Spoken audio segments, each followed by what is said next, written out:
Why are you unharmed? My mother-in-law had an accident while driving my husband's car and was transported by ambulance while unconscious. The doctor said tonight was critical, and when I contacted my husband, he responded with, "Why are you unharmed?" Realizing his slip of the tongue, my husband tried to cover it up, but I couldn't hear anything beyond that. I managed to maintain composure and informed my husband only about the hospital, quietly ending the call. At that moment, memories of my husband's unnatural behavior flooded my mind. Later, a single email on his phone revealed a shocking truth. My name is Charlotte Brown. 14 years ago, I married my husband who worked at an auto repair company, and at his request, I became a full-time homemaker. However, the once kind husband gradually revealed his true nature. After our daughter was born, he started verbally abusing me, calling me a parasite leeching off his earnings at every opportunity. Despite growing frustration, I couldn't work outside the home while caring for our young daughter, so I endured his behavior. Eventually, when our daughter entered elementary school, I managed to secure a part-time job. A year later, my work performance was recognized at the company, and my supervisor proposed, "Why not become a full-time employee?" Honestly, I felt more suited to working outside the home than constantly gauging my husband's mood as a homemaker. So, I mustered the courage to discuss this with my family. My daughter cheered, saying, "Mom, do your best at work. I'll help with household chores." She was genuinely thrilled. However, my husband remained silent, observing her enthusiasm with a displeased expression. Finally, he spoke, dripping with sarcasm. I suppose this is just a pity offer to make you a regular employee? You'll start complaining soon enough. You should drop the idea. When I insisted, "You won't know until I try," he retorted. Oof, I earn enough money anyway. You don't need to be a full-time employee. With our daughter's tuition fees and extracurricular activity costs, we'll never be in financial trouble no matter how much money we have. Unable to counter my argument, he grumbled. Do whatever you want. But don't slack off on household chores. With those words, he stormed off somewhere. Regardless, I was delighted to have persuaded my husband, and I couldn't help but share the news with my mother-in-law. She had endured her late domineering husband and became a reliable ally who scolded my husband when necessary. She always cared about me and our daughter, so she was thrilled to hear about my career advancement. As a full-time employee now, I could focus more on work, thanks to my daughter's help with household chores. Consequently, my performance at the company continued to improve. However, my husband, displeased by my apparent enjoyment of work, began treating me worse. His behavior escalated day by day. Hey! There aren't enough side dishes. You need to prepare at least 5. There's dust in the corner of the room. Did you skip cleaning? Despite never showing interest in household matters before, he now nitpicked every detail. Little did I know that his company was struggling financially, and his salary had been significantly reduced. I wondered if his harsh treatment toward me was related to his own frustrations. Wanting to lift his spirits, I decided to prepare his favorite seafood gumbo. But when he saw it, his face turned crimson, and he approached me angrily. What's this? I made it to cheer you up since you seemed down lately. Damn it! Is this some kind of mockery toward pathetic me? He shouted at me, pushed me, and then began slamming the pot and ingredients onto the floor. My daughter and I huddled together in a corner, unable to do anything. This is what happens when you anger me. Clean up properly. Then, my husband, who had overturned everything on the table, left the room with a satisfied expression. After that incident, my husband started coming home late from work more frequently. When I asked him about it, he explained that he was staying at the office late to study and obtain certifications in hopes of increasing his salary. However, on the days he worked overtime, there was always a distinct shampoo scent that didn't belong to anyone in our household. Could it be? A suspicion crossed my mind, and the word divorce flashed before me, but I couldn't confront my husband. Growing up with a single parent, I had experienced unpleasant situations, so I hesitated to take the step of divorce, especially considering our daughter. However, something changed abruptly. My husband's attitude shifted. On days when he returned early from work, he actively helped with household chores and even assisted our daughter with her homework. The drastic change left me bewildered. Perhaps the company's performance improved, and his salary increased? I wondered.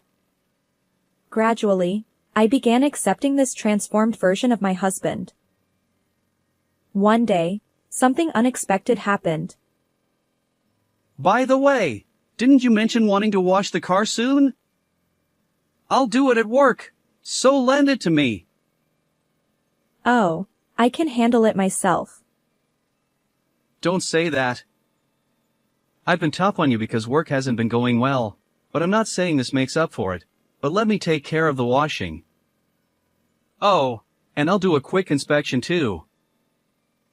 I was honestly surprised because he had never made such an offer since we got married.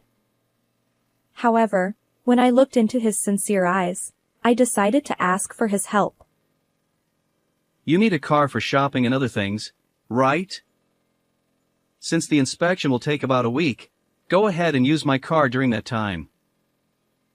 I can manage with my bicycle for commuting and shopping. No. Rainy days can be tough for shopping. Use it without hesitation. Given his strong attachment to cars due to his profession, I hesitated to drive his car, fearing any mishaps. Yet, he persistently encouraged me. Despite feeling slightly uneasy about it, I eventually accepted the keys he practically forced upon me. Still, I couldn't bring myself to drive his car, so even after 2 days of borrowing it, I continued commuting and shopping by bicycle. One day, my mother-in-law visited our home with souvenirs from a trip.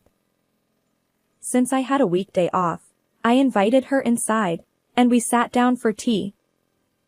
During our conversation, my mother-in-law mentioned that she wanted to take the souvenirs to a friend who lived in the neighboring town. She asked if she could borrow my car for this purpose. Since my mother-in-law doesn't own a car, she occasionally borrows mine. However, on that particular day, the car available at home was not my usual one. It was my husband's. I explained this to her, but my mother-in-law insisted. It's only about a 30-minute round trip, so it'll be fine. She got into my husband's car and drove off. However, an hour passed, and she still hadn't returned. Why hasn't she called? She always does when she's running late. As I waited, wondering if she was engrossed in conversation with her friend, the home phone suddenly rang.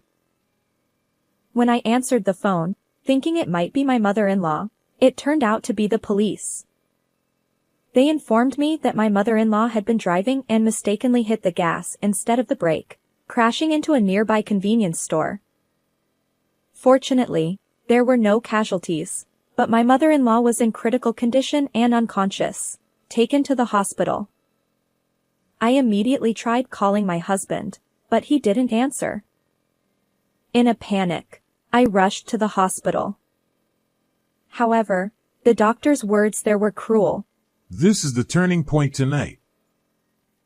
My mind couldn't process the sudden situation, but I knew I had to contact my husband. I called him repeatedly until he finally picked up. However, his response was beyond belief. Why are you unharmed? I was dumbfounded. He quickly backtracked, claiming he was too shaken.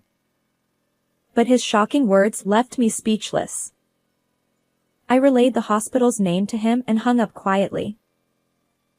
Earlier, what was that all about? The suspicion toward my husband lingered in my mind, but there were more pressing matters.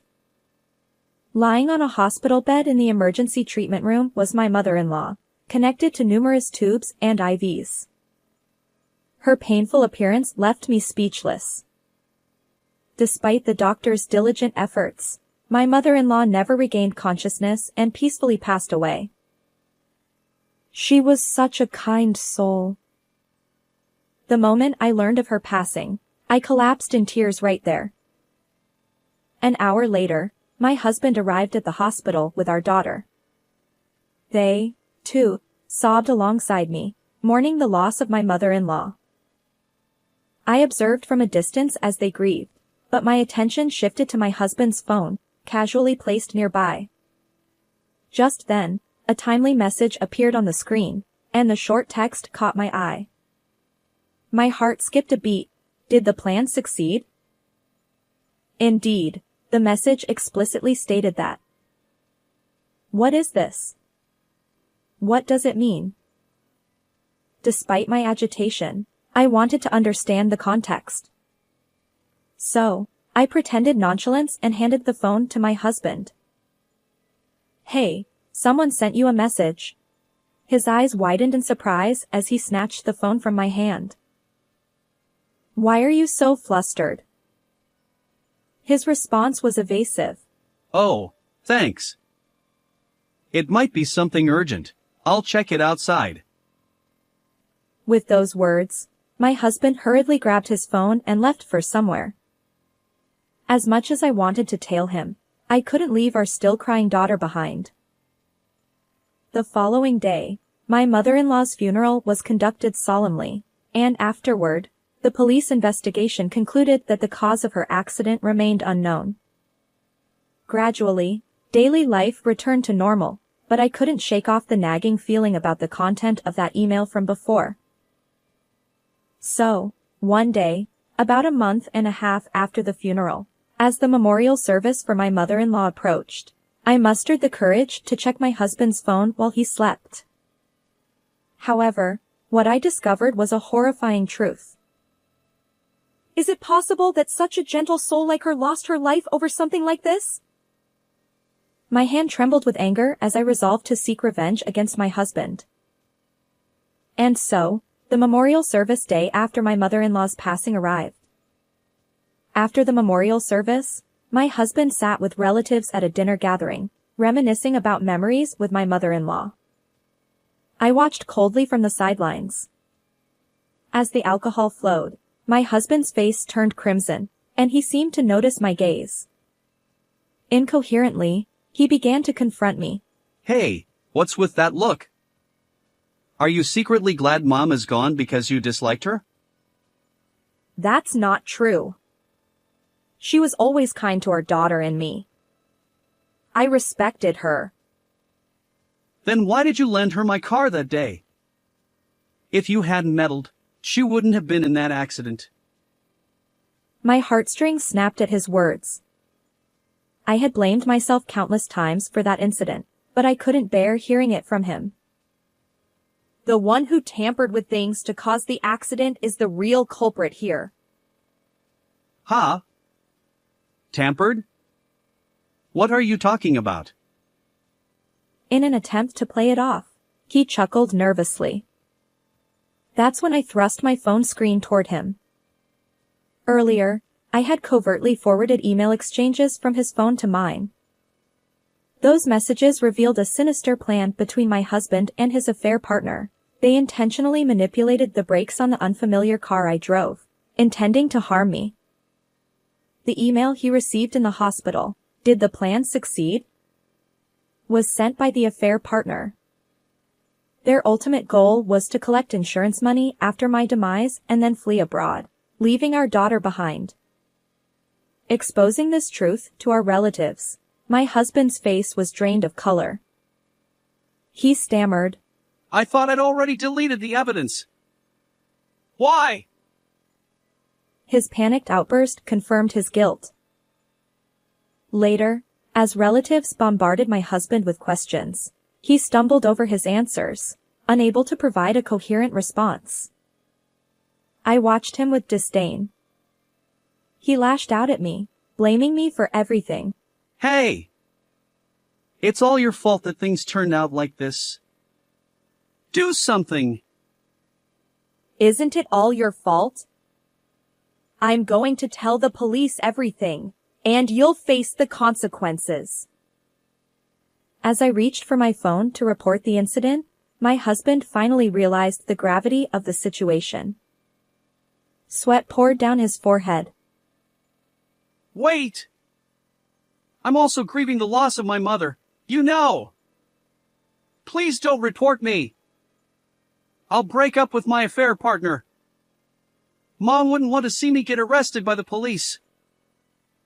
Even if you break up now, it won't bring Mom back. Besides, she'd want you to pay for your actions. Mom would never say that. He lunged at me, but relatives restrained him. I proceeded to make the call. Just before they loaded him into the police car, he tearfully apologized, but my resolve remained unshaken. Afterward, I divorced my husband. The evidence I had became decisive, leading to the arrest of both him and his affair partner. Their malicious act of tampering with the car resulted in the loss of a life, and they are now facing approximately 10 years in prison. As for the $20,000 compensation I demanded from them, the affair partner's parents and my ex-husband's relatives each paid their share. When they re-enter the outside world, they'll be expected to repay it. On the other hand, I moved to a slightly distant place with my daughter, starting a new life. Despite our busy schedules with work and studies, we support each other and live happily. How did you find this story? If you enjoyed it, consider subscribing to our channel. Until next time.